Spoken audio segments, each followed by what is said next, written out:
Well, a lot of snow this winter means UDOT workers are having to deal with all of that extra work, just keeping the canyons safe from avalanche danger. News specialist Mike Anderson joins us with a look at some of the work they're doing by helicopter. And Mike, that kind of work also means road closures up that way. Yeah, that's a big part of it, Dan and Shara. You know, we had a brief closure at Big Cottonwood this morning, a longer closure in Little yesterday. And while all this snow is great for so many reasons, we can expect more of those delays in the coming weeks.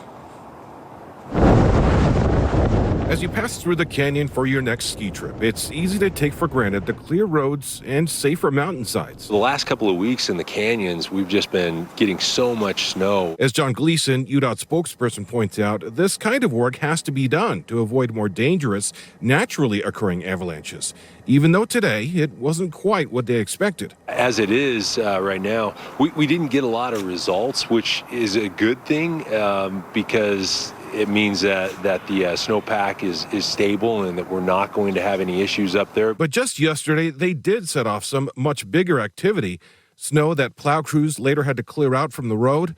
While it may not look that way from a distance, charges are placed in carefully chosen spots because a planned avalanche is often better than the unexpected. And so we have to do everything that we can to make sure that the roads are safe because there are so many people that are trying to get up there to enjoy themselves skiing and snowboarding. Gleason says we should be prepared for those delays too. Some like this one over a week ago can take some time. Be patient and understand it's for safer conditions ahead.